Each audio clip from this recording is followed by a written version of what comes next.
Takže já zdravím všechny u nejnovějšího videa a dneska tady máme něco trošku z jiného soudku. Je to hra Minecraft, jak už jste určitě mnozí z vás poznali.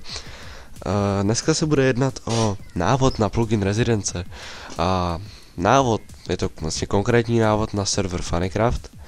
A tento návod bude hlavně objasňovat časté dotazy našich hráčů, a to už obsahuje nějaké přidání hráče do rezidence nebo samotné vytvoření rezidence.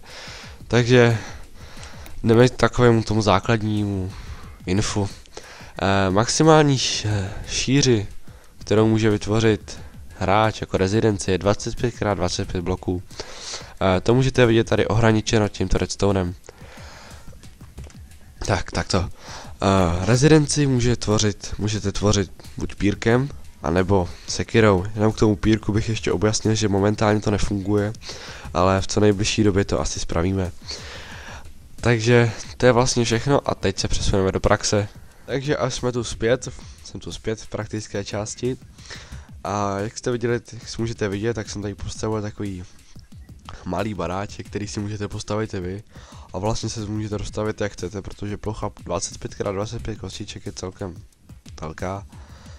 A takže jdeme vlastně na ten základ. Vezmeme si sekeru. A první bod bych doporučoval umístit dolů. Ale samozřejmě je to na vás, kam si ho umístíte, můžete i nahoru a potom se vám to obrátí. Takže máčknete pravým tlačítkem a teďka nám to napíše Place it primary selection point. To znamená, že jste označili jakoby první bod. Teďka jdete jakoby na protější konec, máte to jako uhlopříčku. A na protější konec jdete. A když jste první bod dávali dolů jako já, tak ten horní budete dávat nahoru. Takže takhle, to by mohlo stačit. A levým tlačítkem označíte a už vám to napsalo Place secondary selection point. Takže to už je vlastně svým způsobem všechno pro vytvoření rezidence jenom pro vás. Takže teďka, když máte označené 2 body, tak napíšete úplně nejzákladnější příkaz res create a teďka jméno té rezidence, takže test. Jako, můžete tam dát jméno jaké chcete, ale já jsem to zvolil jméno test. Teďka mi to napsal welcome Jack to test owned by Jack. To znamená, že to vítá vlastně moji rezidenci. Tak. A teďka jdeme vlastně na přidání hráče do rezidence. Teď napíšete res set, to znamená jako player set, že to nastaví tomu hráči nějakou určitou vlajku, neboli flag. Takže teďka jméno toho hráče, já si nějaké vymyslím, třeba Gustav. A teďka napíšete tu vlajku, neboli flag. Takže build true. Nebo můžete napsat jenom t, ale to už je potom jenom na vás, to je vlastně takový zjednodušení.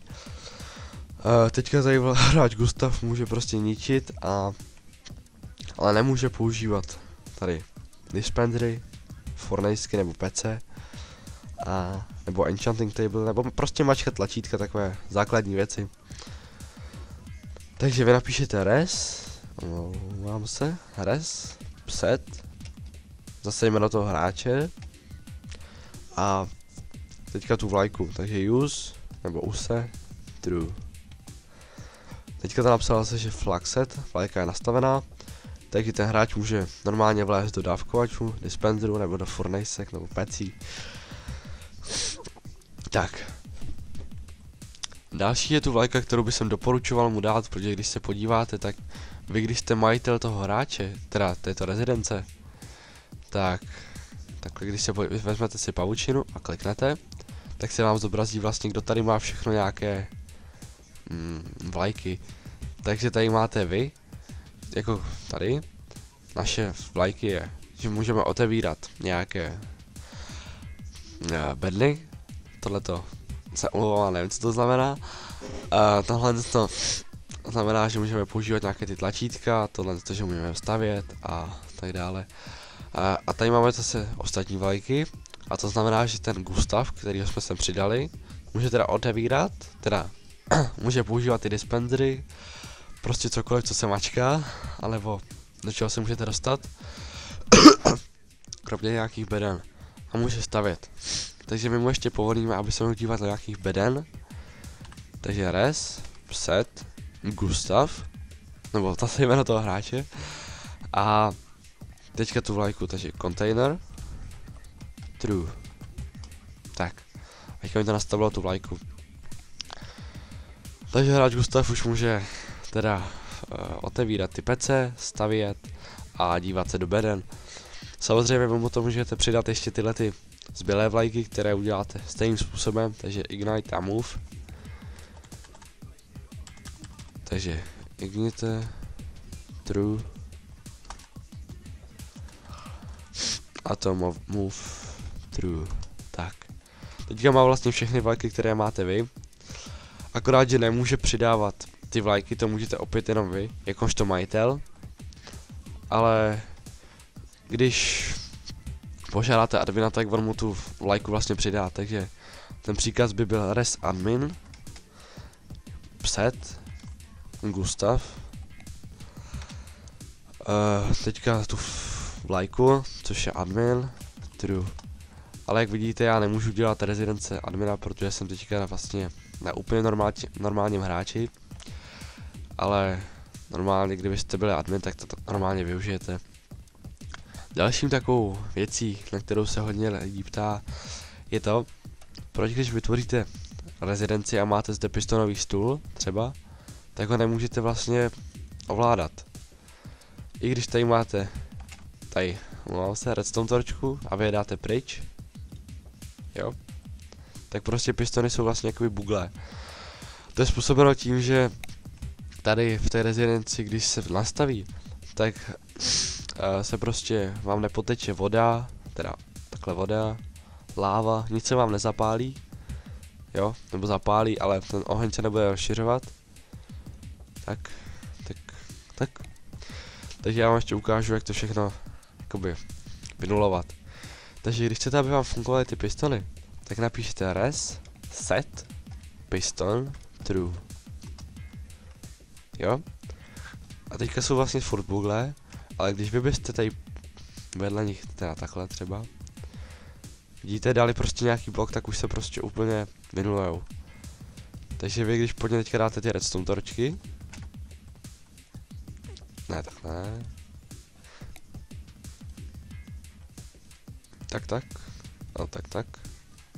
tak vidíte, že už jsou vysunuté. Tak. A to samé je tady s tímhletím. Dřív nefungovaly, a tady tenhle takhle. Teďka normálně fungujou. Předtím by byly buglé. Teďka tu vodu. Takže teďka neteče a s tím se jako rozhodně dá vyhrát. Třeba v aquaparcích. Kdybyste chtěli postavit něco takového, tak můžete prostě dělat takovéhle vlastně kliky háky. No při nějaký, kdybyste chtěli vytvořit nějaký event, tak můžete dělat takovéhle vlastně kliky háky a ta voda se vám někam nerozteče. A tak. A já vám ještě ukážu, jak to vlastně zprovozní, takže když napíšete res, set, flow, true, tak teďka když vydám vlastně takhle tu vodu, položím ji, tak se normálně rozteče. A samozřejmě dá se to zase vrátit zpět, res, flow, false. Tak, a zase mi to tady napsalo, že se vlajka nastavila. Tak a já jsem tu zpět a ještě takový bonus bych vám chtěl ukázat, jak tady vlastně si vytvořit v rezidenci své vlastní subzóny. Subzóna to znamená, že si vytvoříte nějaké místo, takže třeba když tady si vytvořím subzónu, tak to bude subzóna s názvem kuchyně. Nebo já nevím, jak chcete, třeba špajs, to je jedno. A normálně si ji označíte a zde si můžete nastavit své vlastní flagy nebo ty vlajky. Takže tady vám třeba voda poteče, ale tady už ne. A to si všechno ukážeme za chvilku, tak jenom takové shrnutí, co to vlastně znamená subzóna. Takže, vy si označíte zase 2 body jako rezidenci, nebo když jste tvořili rezidenci před chvilkou, a teďka si označíte druhý bod, zase druhým tlačítkem, A vlastně základní příkaz na vytvoření subzóny je res subzone. A teďka jméno té subzóny, takže třeba nádvoří.